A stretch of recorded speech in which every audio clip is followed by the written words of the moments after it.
Hi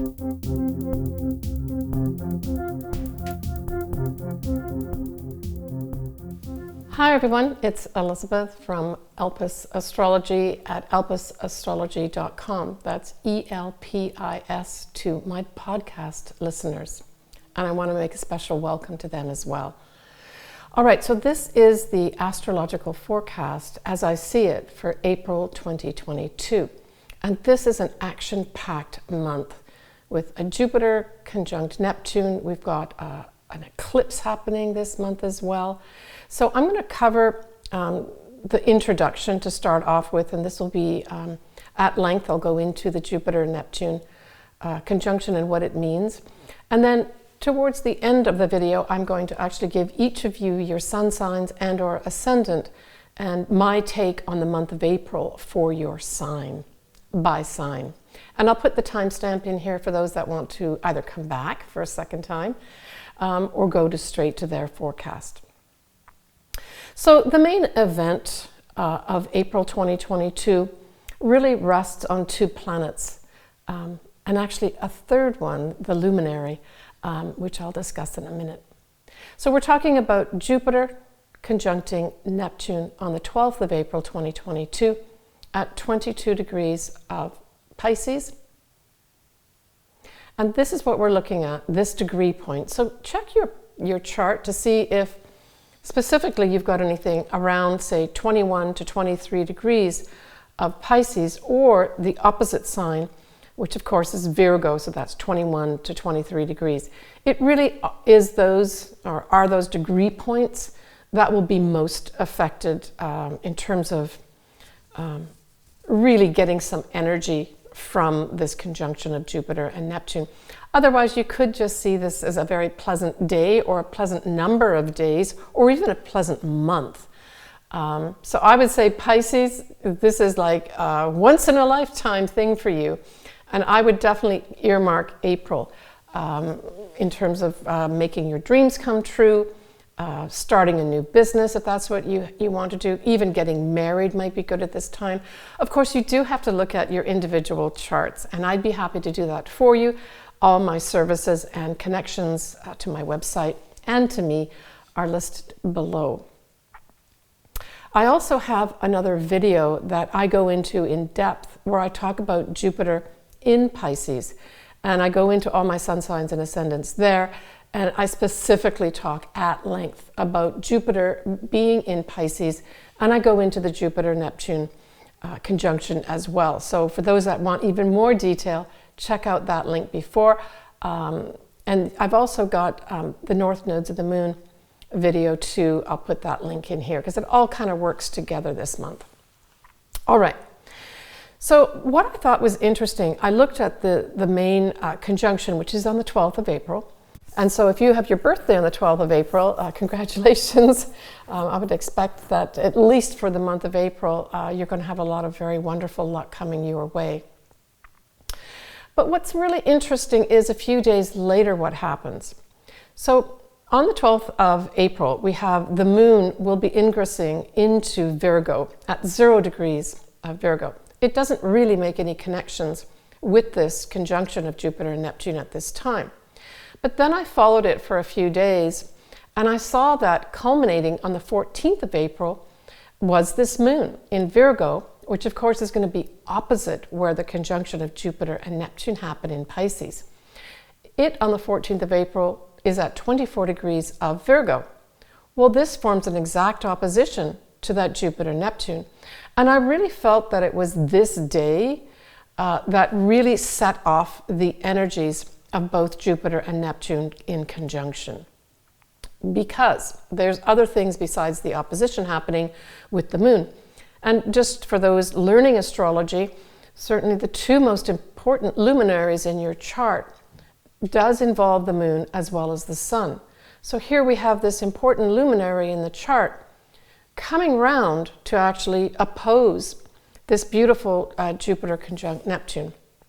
And I think really set it off is what I think it does. But we also have a yod that is formed.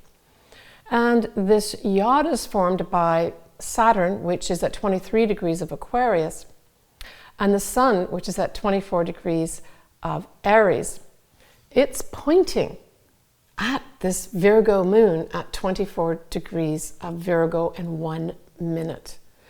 So I think this adds extra emphasis to the truly, I guess, magical aspects of this Jupiter conjunct Neptune. Now I'm going to go into each of these planets separately and combine them as well, because there's always two sides to a planet. Sure, we've got lots of positive stuff happening here, but there's also a little negative side to both Jupiter and Neptune, especially when they conjunct. It really depends on where you are at as an individual in terms of receiving these energies, and then of course sending out energies as well. That's why it's so important to really look at your individual chart. I also looked at the Sabian symbol, not for the conjunction of Jupiter and Neptune, but at this important luminary of the moon forming an opposition to the conjunction of Jupiter and Neptune. And so that Sabian symbol, you round up, of course, when you're looking at the degrees, and you round it up to 25 degrees of Virgo. And so the saying that goes with this degree point is a flag at half-mast in front of a public building. So this speaks to public recognition to an individual, or maybe individuals, who has given great public service. Now this could be a metaphorical picture, of course, where we just honor a person or people that have really given public service, or it could be that somebody passes on at this time and there's a great deal of service, a recognition for this person's service given at around this time. And again, I'm talking about the 14th of April, when the moon opposes the Jupiter conjunct Neptune. We also have at this time period of the Jupiter, Neptune, and the moon, we have Saturn is in conjunct, first of all, to Jupiter, and then to Neptune on that day, the 14th of April. And it also squares the north and south nodes of the moon. And of course, the north and south nodes of the moon really refers to our collective destiny at this point in time. An inconjunct of Saturn really says you can't really fit the pieces together. They're not fitting together properly. If you can just picture a puzzle and you don't have the right piece and you keep trying to put it in, but it's not going to work to put the picture together. So it seems to be, even though there may be some wonderful experiences and at the very least some very beautiful feelings and high level consciousness, there may be some kind of not the whole picture working out at this time. There's still kinks to be worked out with regards to making these maybe dreams come true in your life. It doesn't mean it's not going to happen. Saturn also is like the stoplight. It's also literally saying you got to stop. So there may be people that are older than you, or people in positions of power that rule over institutions, for instance. I'm thinking in particularly government representing Saturn, where they're not in agreement with what the general population wants, as well as what the individuals want. And they're throwing up some roadblocks. That's also Saturn too. It's also saying, you know, at an individual level, just be a little cautious, be a little circumspect with regards to maybe how you're seeing things. And the square with the north and south nodes really said, I would say, to me, that says the time isn't right. And that also feeds into Saturn, which also is Father Time. Okay, so just bear that in mind around, let's just take the whole month of April, even though this is kind of mid-April this is happening. I would just earmark the whole month of April as to have some wonderful things potentially coming your way, especially if you come into the degree points that I spoke about. All right, let's go into these planets individually. And what I'm going to try to do is to at least synthesize the effects of these planets in a way that you can maybe better understand. And then, as I mentioned, I'll go into each of your individual signs later. All right, Neptune. So Neptune is an agent of energy. It is not the energy. So when we have Jupiter conjuncting Neptune, we have the energy, right, increasing. And of course, if we look at Jupiter, Jupiter does grow and increase everything it touches.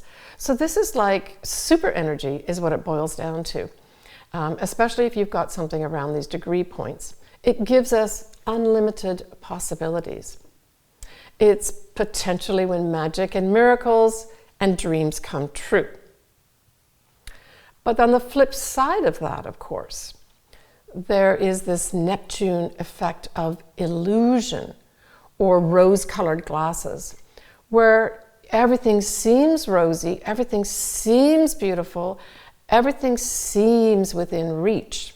But in reality, there may be some illusion around this, and with Jupiter adding energy to that energy, it could be that we are not seeing things as they really are. And truly, we're not going to be seeing things truly as they are until we continue to go through 2022. But don't give up your dreams and don't give up on magic and miracles. It doesn't mean that won't come true. Now, the other thing from a mundane standpoint, if we push this out into the world, Neptune also rules the film industry, photographs, right? So there may be something that comes up that's important in that industry, or maybe even some new developments. I mean, Jupiter can add beneficial things there, so there might be some new things that come through that we've not discovered with regards to either processing film, making film, etc., that is important around this time, the month of April. It can also be a time of confusion and doubt. So I would say for those that are in that realm, with Jupiter coming in there, just adding a lot of benefits, a lot of happiness and a lot of positiveness, that's also Jupiter. Jupiter I always liken to Santa Claus. He just wants to give you gifts. But I also think that this is a positive energy. So for those that have been in a different world where there's been confusion or doubt, know that in April, certainly there can be energy in there that can lift you out of that. So allow those energies, or those people even, to come in that are more positive in your life to bring you up to a higher level and a more positive standpoint in your life. This Neptune also makes you highly sensitive. It's great for intuition and can be very psychic. So if you are already in that sort of realm of being sensitive, you're going to find that there's going to be big hits at this time. So your intuition's going to be on, and as I said, for those people that are open to that type of energy, this is going to be just pouring in at this time. And so I would say, at the very least, we should all be listening to our inner selves, right? You can always, connect with other people and get their views on things before you maybe take a big leap into something. But understand that we are going to be having these great intuitions where we just know, right?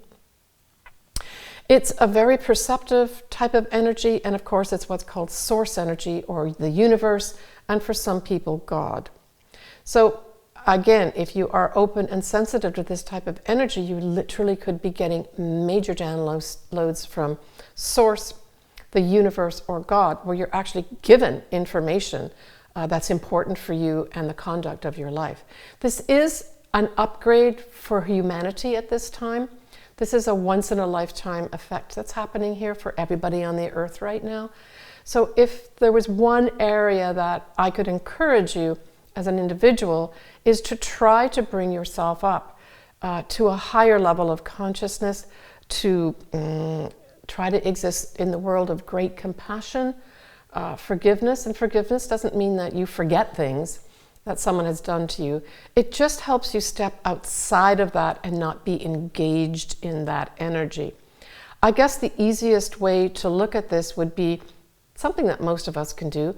Take that 10,000-foot view of your life at this time and see some of the magic and miracles that are happening in your life, and try to bring those at a certain level up to a higher level of consciousness, and see how you can tap into that.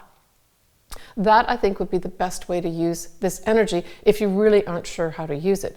Now, you can go into sort of meditations. You could go into your regular yoga class, for instance, but maybe have an intention in that class that is at a higher level, where you really spend some time bringing yourself up to this higher level of consciousness. Maybe feeling great compassion for someone or something. If you can't hold on to that energy for a long length of time, that's okay. What we're trying to do is bring all of humankind up to a higher level, right? That's the main goal here, as I see it with this Jupiter conjunct Neptune.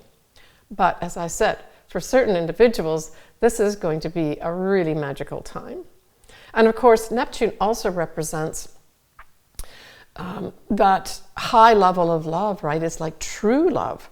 So there may be some people that have that come in for them, like out of the blue, something comes in that is your perfect mate.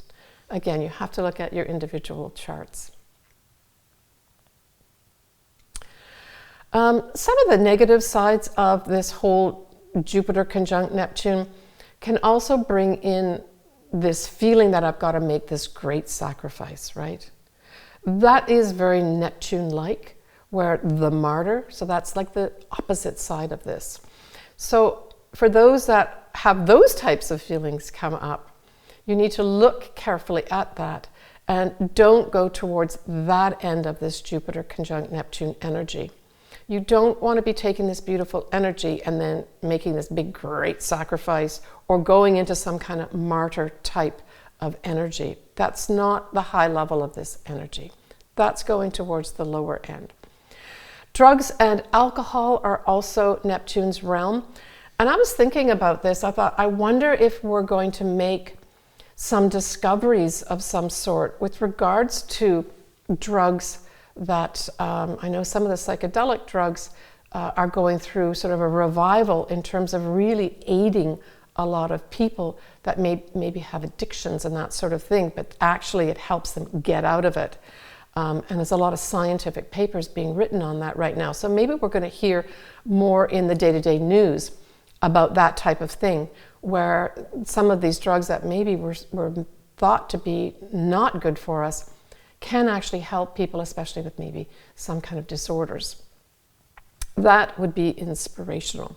And certainly Neptune does give great inspiration. You really feel good. You really feel that you can reach for that dream and it's going to come true. So all these types of feelings are going to come up in a lot of us. Okay.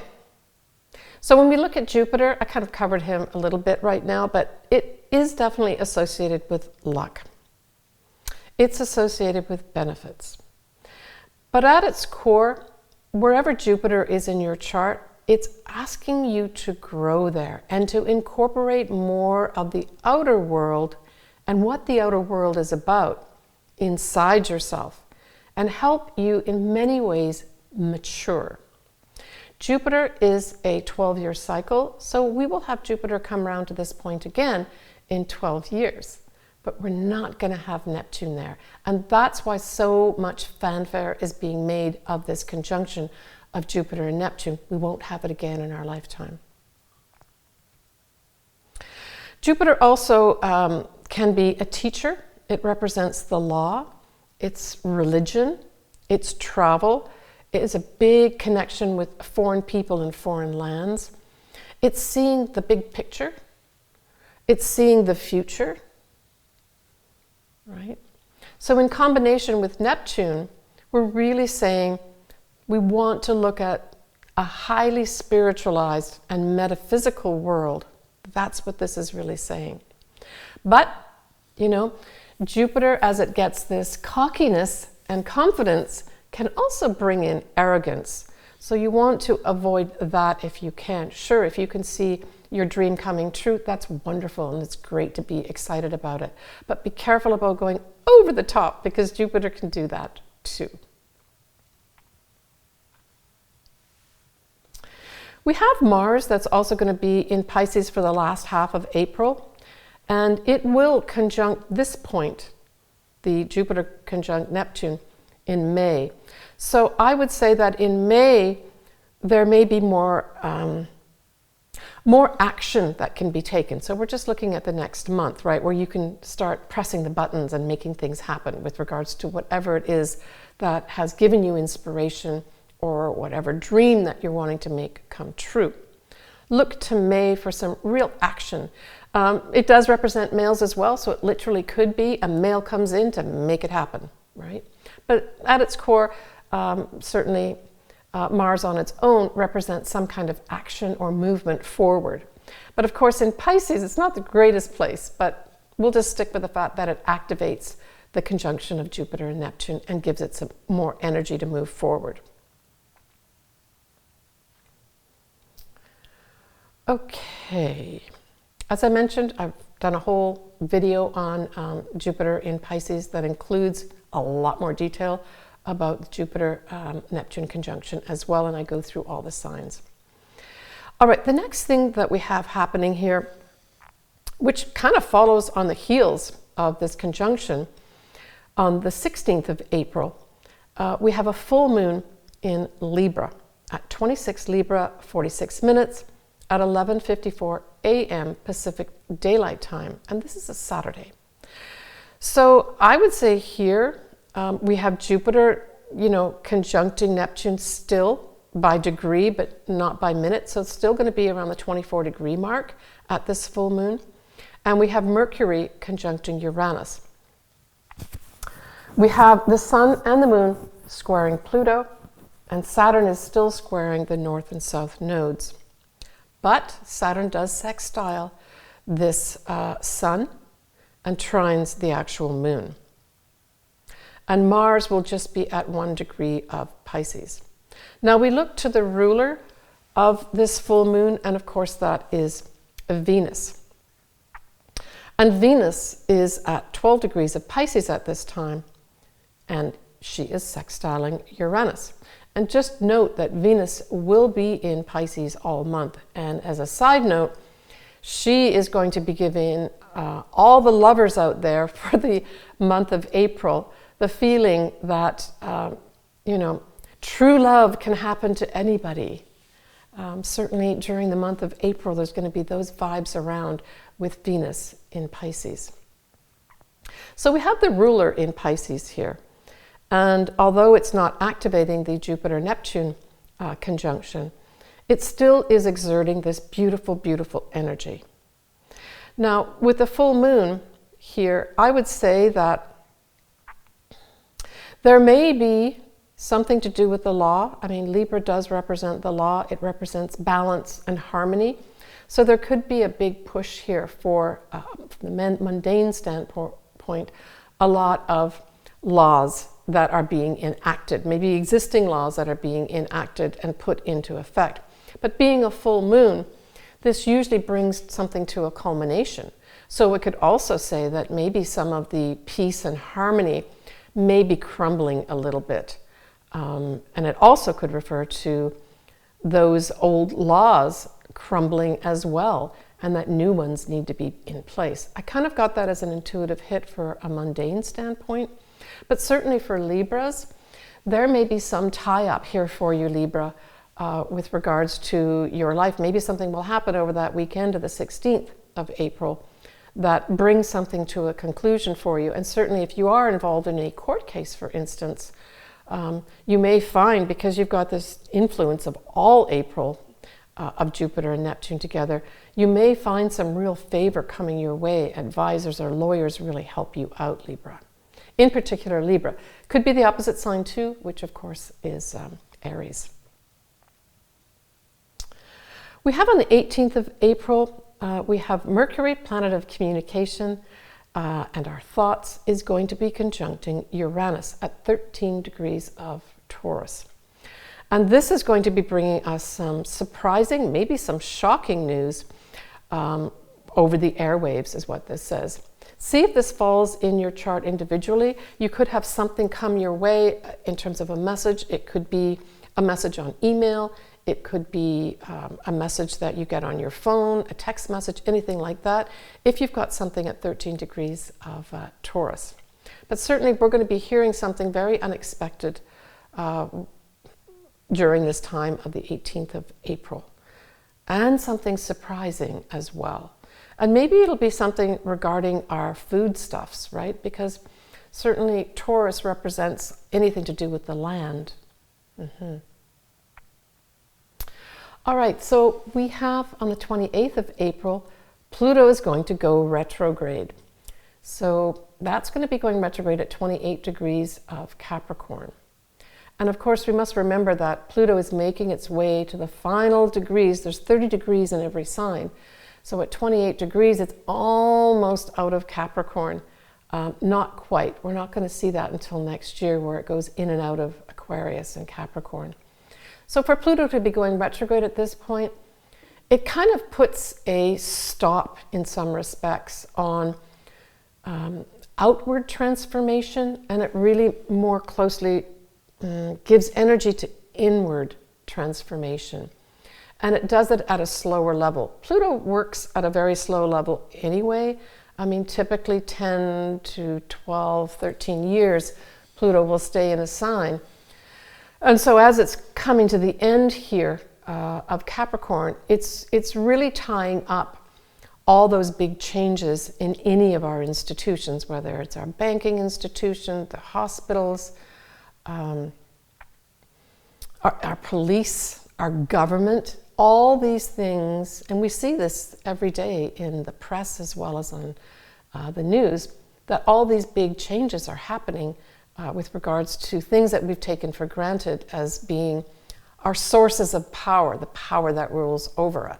So this is really kind of putting, it's kind of taking some power away in some respects by going retrograde to those in power and asking for inward transformation, right? Now it'll be another few months before Pluto will go direct again, and I'll cover that when that happens as well. So now at the very end of the month, on the 30th of April, we have our eclipse, our first eclipse, and it's a new moon eclipse. I always like new moon eclipses, and it is in Taurus. So Taurus, this is also a big month for you as well, and your opposite sign, Scorpio, too.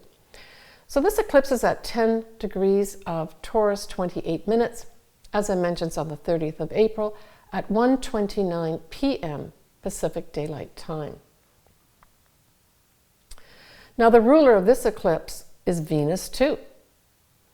And Venus will be conjunct Jupiter at 27 degrees of Pisces. Well, this is just going to be increasing greatly our luck. We'll be lucky in love.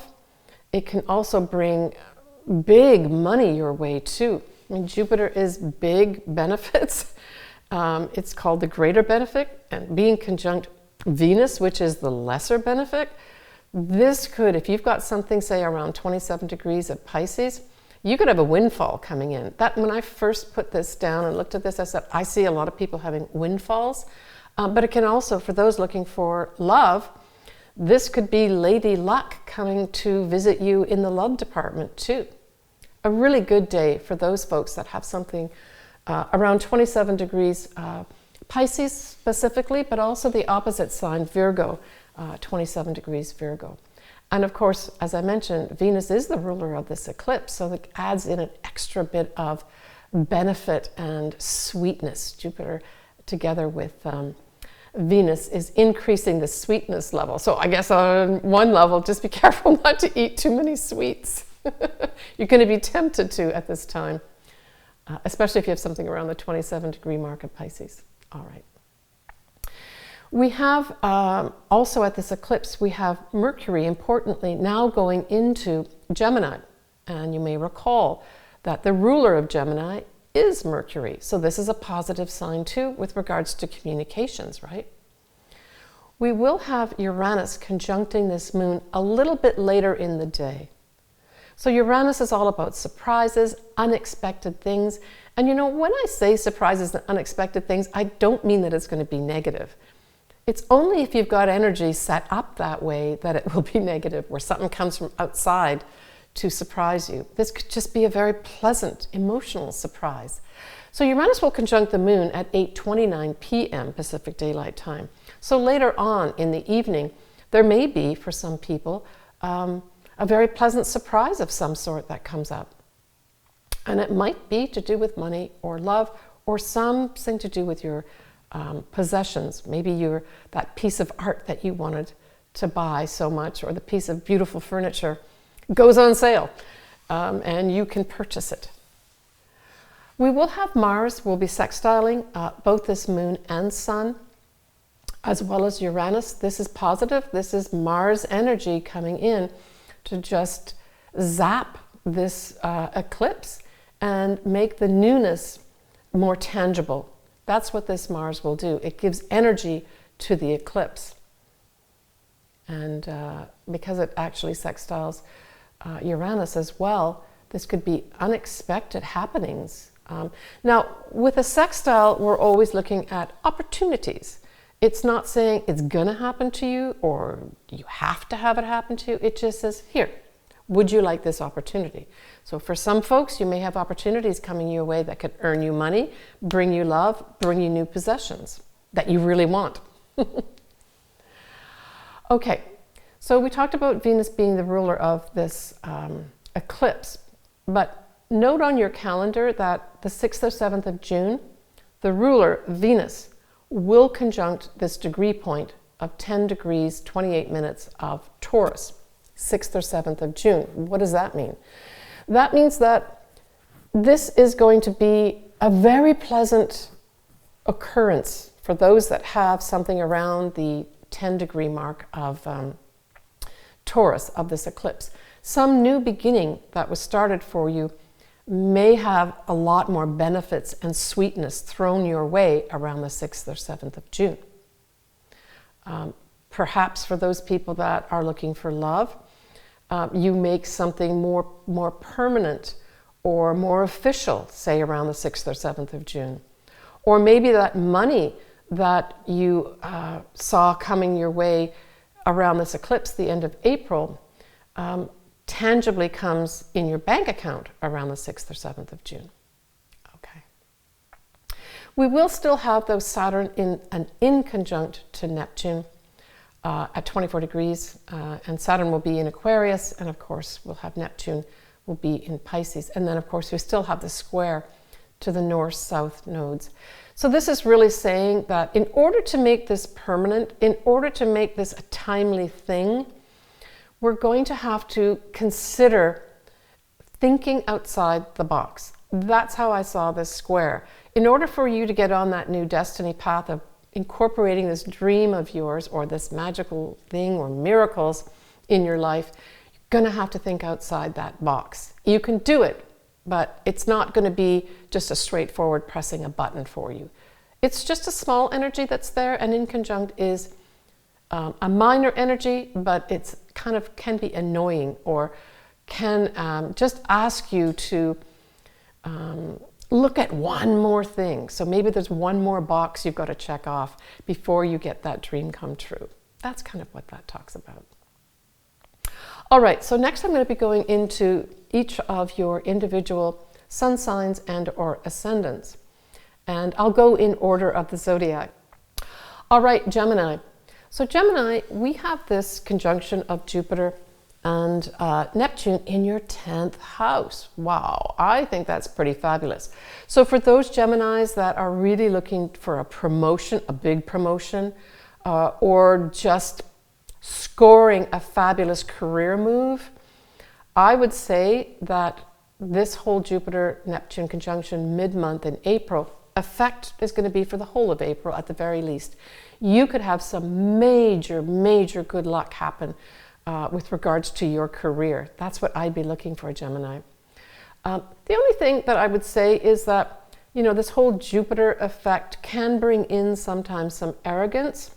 So be careful for, like, don't look a gift horse in the mouth, I guess is what I'm saying. You could have such great good fortune come to you, Gemini, that you get arrogant about it. So just because Jupiter can also promote that type of thing. But apart from that, just enjoy that energy of whatever happens to you with regards to your career. Certainly if you are involved in any kind of social service, Jupiter conjunct Neptune really promotes that. So if you are in social service of some sort, you're going to get a double dip of the good luck here. It also has a lot to do with travel and foreign people, foreign places, so that may be in the mix for you too, Gemini. When we look at the full moon in Libra for you, well, that's in your 5th house. So this could be a couple things. I mean, the 5th house rules so many things, but this could have you tying up something with regards to maybe a legal matter too. Maybe you had to sort out something with regards to your own business that finally you're able to make it official, and that full moon represents that. But it can also have something to do with love in your life. Perhaps you're going to decide to get married. You're not going to get married at this time, but you could decide that you're going to get married to this true love that comes into your life. It's a full moon, so it does represent culminations. So for those folks that are single, this could represent the end of singlehood, right? So full moons don't always bring in negative stuff. It just brings in culminations. It could also bring something with regards, if you've got children, with regards to your children. Maybe it's time for them to get their own place. Maybe they finish off some of their studies. Something like that could come about. But it can also represent creative projects. So maybe you tie up some big creative project at this time, Geminis. Or you could just decide maybe some business that you're doing at this time, you want to stop doing it and maybe do something different. And the end of the month eclipse brings some great opportunities in for you. So when we go to the end of the month at that new moon eclipse that's going to be in Taurus, well, that's going to be in your 12th house. And so this really refers to more of our inner selves.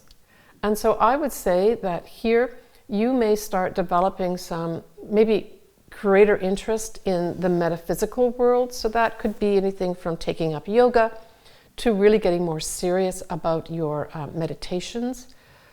It could even be something as simple as positive affirmations. I'm a big promoter of that, where you really remind yourself that this world can be a very positive thing. But it could also have you just shining this big spotlight, right, on your inner self, and you want to start taking a look at who you are. Classically, the 12th house can represent hidden places, hidden things, secrets popping out. So that also could happen, those areas of your life where something comes to light that you didn't know about. That could happen at this time too. Good luck, Gemini.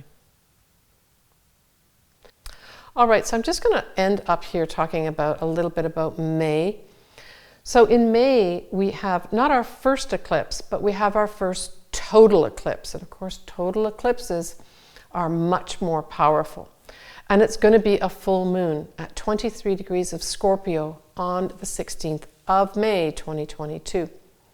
I'll cover this in some detail in my next monthly video, but I actually picked this out as a specific video, and I've done all sun signs and ascendants already. I'll leave that link for those that might want to look at it, but I will cover it in detail as well for each of the signs in my May astrology forecast. I'm wishing everyone lots of luck with having their dreams come true, miracles happening, and magical times during the month of April. Leave me comments, contact me if you would like to have your chart read. I would say this is an ideal time to have that. Bye for now, and we will talk to you soon.